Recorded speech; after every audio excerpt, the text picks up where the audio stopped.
Okay, this is episode 3 on this compressor.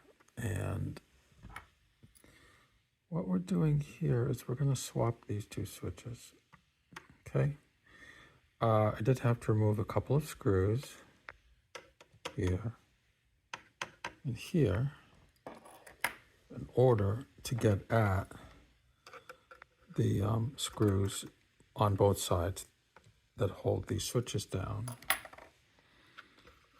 Once I have the switches up like this, it's easy. It's just easier to desolder. I have desoldered a black wire from this one over here and a red wire from this one over here. Okay. Now the original position of these switches was this was the one that ran the compressor. This was the one that's going to run the light. The way these switches were wired, as you can see, the top terminals on these were actually shorted together. They were really the same terminal. That's where power was coming into the switch, and it was coming out on the lower side here to go to the compressor. It was coming out on the lower side here to go to the light, which is over here. So by swapping the lower ones, and then by swapping these buttons, and I just leave the top ones alone. I don't need to desolder those, so I'm not going to. I'm just doing the minimum amount of work to swap the switches, okay? And after this is done, hopefully, the compressor will work and the light switch won't really work. It'll be flaky, but nobody really will need the light. And the compressor will be working. The light switch could be dealt with later if necessary. More than likely, it'll be fine. Okay, now I'm just going to resolder these, and I will then complete the reassembly. And I'll use the pause button just to go through it step by step, okay? Okay, I did make a decision here to swap the switches, because the reason is, although the top terminals were connected, I noticed that, the wire going to the motor control is much thicker wire than was going to the light. So I do not want to feed the motor control through the smaller diameter. And that's what would have happened if I hadn't actually swapped the switches. Okay, so I'm going to basically keep everything exactly as it was except for the switches. So that means that these are going to be in their original orientation. Okay, now I've already moved the switches across, swapped them. I didn't have to desolder the top wires since that was fine. I didn't have to do that. But I did have to unsolder the black wire from this one, swap it over, and then put it over there. Okay.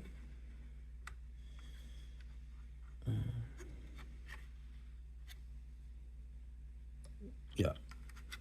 And the red wire that's been resoldered on this side. The only thing that's left is the red wire to the top on this side, and that's what I'll do.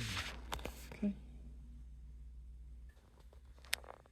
Okay, I've just finished soldering this connection. I popped the red panel back into place. I just have 2 screws to put on there. Pop these buttons back on, put the back panel on, and then this will be ready to try. Okay, I put those 2 screws in. Now I'm going to position the back panel on. Okay, I slid the case back on. I have, looks like 7 screws. You want to make sure that you get a screwdriver that fits snug, so you don't end up stripping. Some of these screws are not that well made. I'm using this screwdriver here that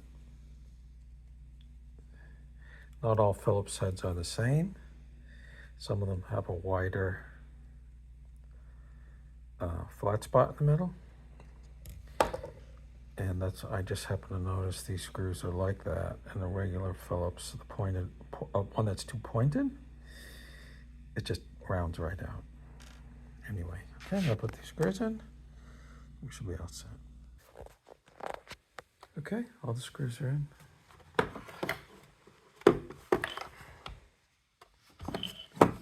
Now, the switches, these switch caps, they just pop on.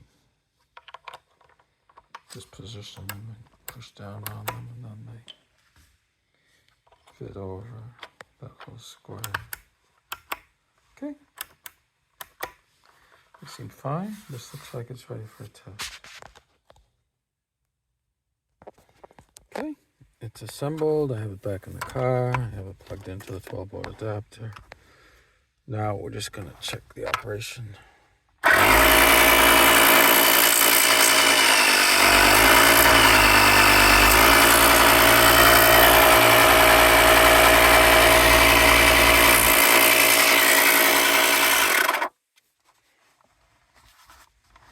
Now let's check the light. Oh, maybe it seems to work.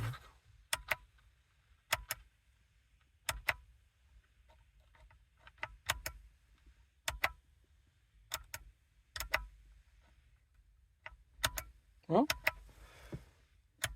maybe for some reason the light may draw much less current to the switch, and possibly it's okay for the purpose of the light, or it might still be flaky, but it shouldn't matter. Nobody really needs the light anyway, but in this case I'm going to say that it's probably good enough for the light. I don't know why desoldering and swapping the switches might have improved the bad switch, but okay, it's ready for the next test, but that will be episode 4.